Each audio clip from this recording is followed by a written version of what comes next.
नमस्कार दोस्तों, स्वागत है हमारे चैनल में। हिंदू समाज की संरचना इस प्रकार हुई है कि यहाँ सब हिंदू आपस में ही एक दूसरे के लिए अछूत हैं। अंतर केवल अंश का है। किसी दूसरे मनुष्य को अपने समाज का अंग बनाने के लिए उसके साथ रोटी बेटी व्यवहार का होना आवश्यक है।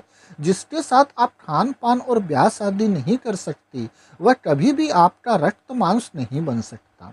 जिन लोगों को आज अछूत कहा जाता है, वे जात पात रूपी कोड़ से पीड़ित हिंदू समाज का वह अंतिम गलित अंग है, जहां यह कोड़ नासूर के रूप में बह रहा है। अन्यथा इस कोड़ का विष तो सारे समाज में व्याप्त है। जाति भेद ने ब्राह्मण को श्रेष्ठ और शूद्र को नीच ठहराकर मानवता का दिवाला निकाल दिया है। इससे एक और ब्राह्मण तो भूदेव बन गया है और परमेश्वर के समान पूजा जाता है, दूसरी ओर शूद्र इतना गिर गया है कि उसमें आत्म प्रतिष्ठा का भाव ही नहीं रहा। जात पात तोड़क मंडल के महामंत्री रहे संत राम बीए की एक प्रसिद्ध पुस्तक है हमारा समाज। अपनी इस पुस्तक में संत राम जी ने शूद्रों के भीतर तक गहरी बैठी हुई हीन भावना का परिचय दिया है। कुछ उदाहरण देखिए।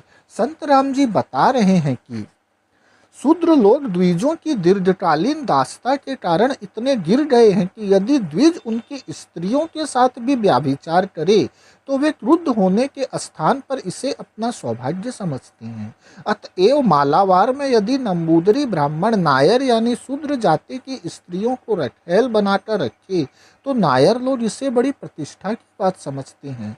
यहाँ नंबूदरी ब्राह्मण नायर लड़की से नियम पूर्वक विवाह नहीं करता, वह उसके घर में रहता है और नायर लड़की अपने मायके में रहती है।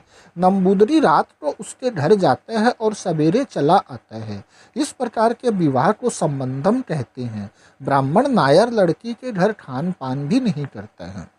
मालाबार की उन्नीतिरी जाति में प्रथा है कि यदि किसी लड़की को नंबूदरी ब्राह्मण अपनी स्त्री न बनाए तो उसका विवाह सीधे उन्नीतिरी जाति के युवक से नहीं हो सकता।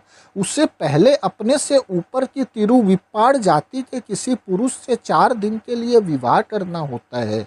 विवाह सयानी लड़कियों का होता है और वे 4 दिन रात एक कोठरी में पुरुष के साथ रहती हैं। फिर तिरुविप्पाड़ भेंट पूजा लेकर चला जाता है। अब उस कन्या का विवाह किसी उन्नीतरी से किया जा सकता है। एक समय था जब शूद्र जाति का कोई मनुष्य ब्राह्मण का चरणामृत लिए बिना भोजन नहीं कर सकता था। चरणामृत उस पानी को कहते हैं जिसमें ब्राह्मण ने अपना पैर धोया हो। सर प्रफुल्ल चंद्र राय ने एक समय बताया था कि बाल्यकाल में वे देखा करते थे कि कलकत्ता में शूद्र जाति के बच्चे हाथ में प्याला लिए पंक्तिबद्ध सड़क के किनारे घंटों खड़ा रहते थे ताकि कोई ब्राह्मण आए तो उसका चरणामृत लेकर घर जाए, ताकि उनके माता पिता इस चरणामृत को पीने के बाद भोजन कर सकें।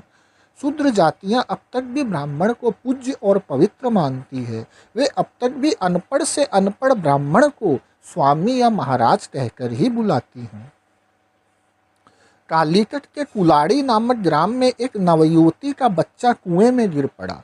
स्त्री ने शोर मचाया, पर जो लोग वहां उपस्थित थे उनमें से किसी ने भी कुएं में उतरने का साहस नहीं किया। एक परदेसी पास से होकर जा रहा था। वह कुएं में छलांग मारकर बच्चे को निकाल लाया। बाद में जब लोगों ने उस परोपकारी से पूछा कि तुम कौन हो, तो उसने बताया कि मैं अछूत हूँ। इस पर उसे बहुत गालियां दी गई और पीटा भी गया कि तूने कुआं भ्रष्ट कर दिया है। दोस्तों, यही कारण है कि हिंदू बहुसंख्यक दिखने पर भी अगणित अल्पमतों का असंगठित समूह है। केवल संख्या में बहुत अधिक होने से कुछ लाभ नहीं।